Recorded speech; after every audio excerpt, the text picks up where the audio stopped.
Okay, so for the second topic na included sa ating third quarterly exam, uh, it is finding the equation of a line. And to start with, may formula tayo laging ginagamit dito, which is y minus y sub 2 equals m x minus x sub 2. And the most common formula na nai-include din sa computation is yung formula natin for slope, which is m equals y sub 1 minus y sub 2 over x sub 1 minus x sub 2. I'll make another video kung paano naging ganito yung formula natin on trying to get the equation of a line, at bakit naging ganito yung formula natin on trying to get the slope of any line. Pero just to make things more concrete, let's make an example dito sa aking Cartesian plane na pinrepair. So right, okay, so let's say meron ako ditong 2, 2, and let's say -1 and -4.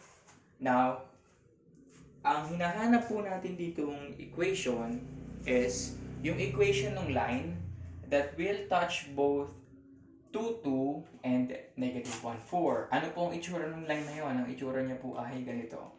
So, this is the line that is being described on this particular example. And isulat natin siya dito para mas madali nating maintindihan. Okay, so we'll start by writing -1, -4, and 2, 2. Okay? So, again, the problem goes like this. We are asked to find the equation of a line that both touches -1, -4, and 2, 2. To start with, sulat natin yung ginagamit nating formula. Y minus y sub 2 equals m x minus x sub 2. So this one right here is our x sub 1. This one is our y sub 1. This is our x sub 2 and y sub 2. Now, meron tayong pwedeng i-replace sa y sub 2, meron tayong pwedeng i-replace sa x sub 2, but we have nothing to replace for the m, which is the slope. So our first solution on getting the equation is to skip this part and firstly look for the slope. M is equal to y sub 1 minus y sub 2 over x sub 1 minus x sub 2. And since meron tayong mga value dyan, yung y sub 1 natin is -4. Copy ko yung negative sign here. And then what's my y sub 2? That is 2. Fraction bar. And then x sub 1 natin is -1. Ang akin namang x sub 2, don't forget the negative sign here. Ang aking x sub 2 naman is positive 2. So we have here -4 and -2. Parehas naman sila ng sign.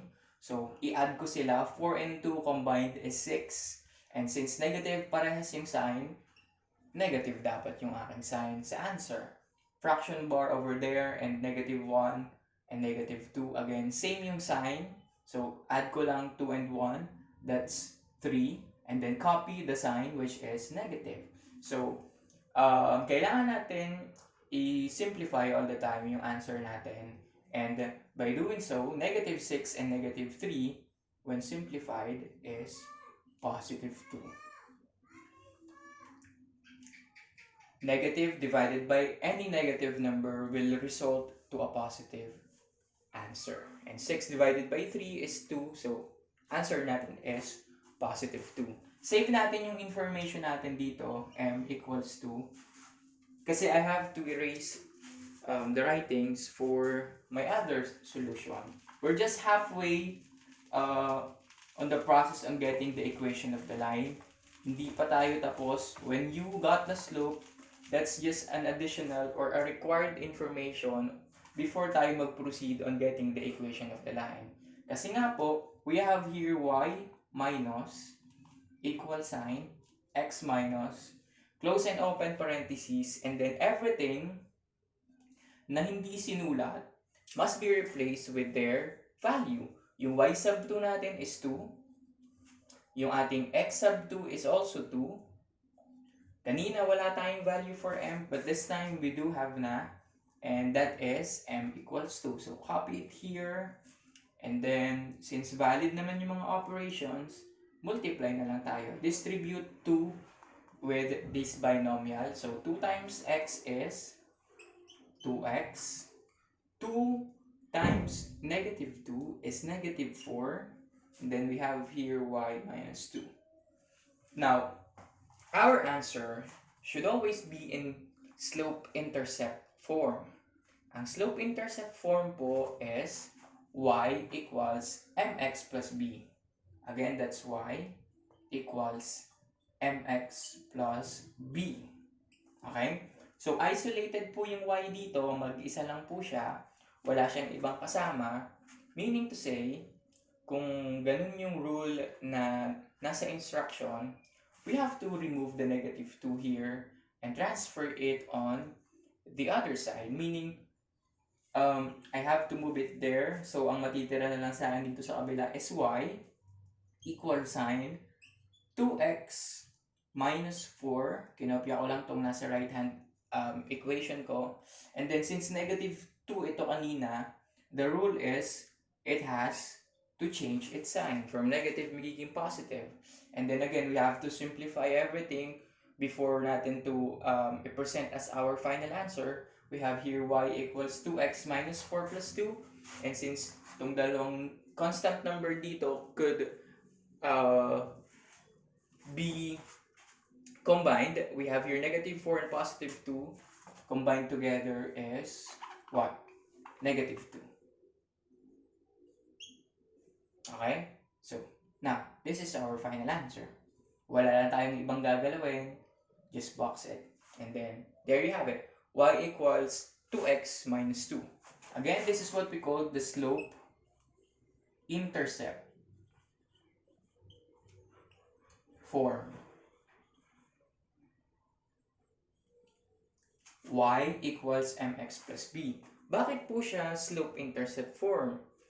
And bakit mahalaga na ang sagot natin ay nasa slope-intercept form? Kung mapapansin niyo po, yung m po natin dito kanina is positive 2.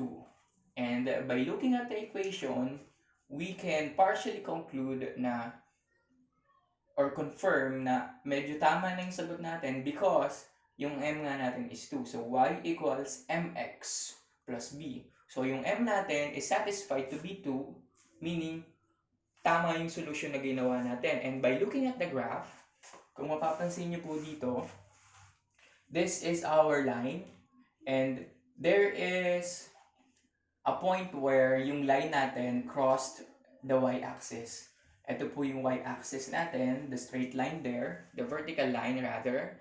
And then, itong negative 2 na sagot natin dito is indicating that this line here, y equals 2x minus 2, should cross the y-axis at negative 2. So, this is our line. That's our negative 2. Ewan ko lang if the illustration is accurate, pero it should cross the negative 2 there. Okay? So, ayun po. That's the negative 2 there.